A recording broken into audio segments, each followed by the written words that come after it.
ndibulise umnxiba kaThixo othe wavuma sangena ndizibulise ke nam enkosini igama ke lenkosi malibonke.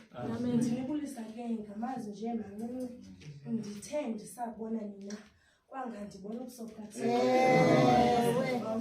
Ndibulele ke kwindawo athendinikwayo nguRev S igama ke lenkosi malibonke. Endinika ke ndingalindelanga ndizingenela nje ngomnyango igama ke lenkosi malibonke. Kodwa uthi akathi mandizothila ilizwi uthi nje mandenze a word of welcoming igama ke lenkosi. Amen. Ngenyanga enguNisani uthi umbhali kaThixo ngonyaka wama-20 malibonke igama lenkosi. Amen.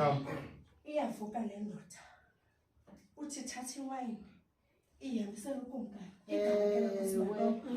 uthi le ndoda ithi sakufika kukumkani ayintlanga ncam athe busweni igama ke lenkosi malibonke. Uthi uyayijonga ukumkani le ndoda uyayibona okokubani uba akanguyanga namhlanje. Uthi umbuzo umbuzo utheni na ubuso bakho usangene.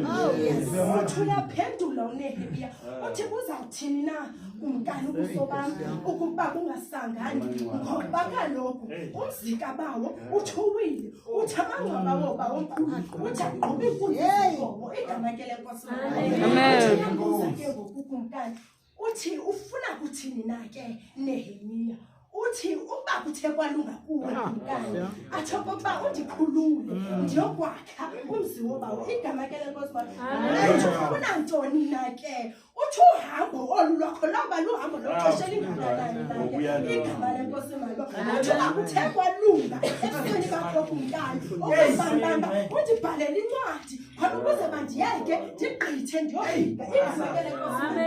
Athi uyenzanje le nto kodwa uthe sakufika ke ngoku eYerusalem igama ke lenkosi. Amen. Bona indonga zeYerusalem okokuba zidilikile uthi yahlunga inhliziyo yakhe igama ke lenkosi malibonke. Uthi uthetha amazwi ke ngoku Yizani sakhe ngokuba indonga zeYerusalem zidilikile uthi khona ukuze singabi sabalulo athungekile. Amen. Uthi uSanabhalathi noTobiya bayayiva le nto uthi basuka babonyelisa igama ke lenkosi malibonke. Uthi mthanda amazi akawathethayo lo mfo uthi uThixo wamazulu athi nguye ozasiphumeza. Amen. Igama ke lenkosi malibonke. Ngamazwi ndifuna ukuthi Yizani sakhe igama ke lenkosi malibonke. Ndifuna zenazi le nto xa kwakhiwa kuqala kwenziwe ifoundation. Uthi futhi abokhi xa besokhayo asoze bagqiba ukokha kungekho izitina athe zike zathi uqhekeka igama ke lenkosi. Uthi abokhi xa bekhayo asoze bagqiba ukokha bengakhange bathi ukuthelana ngodaka igama ke lenkosi. Amen. Kuyo yonke loo nto sendiqonda into ngale mini yanamhlanje uThixo wamazulu nguye oza kusiphumelelisa.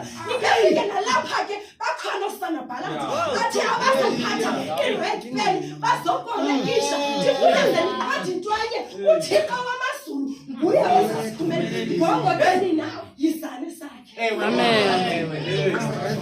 Wow, selo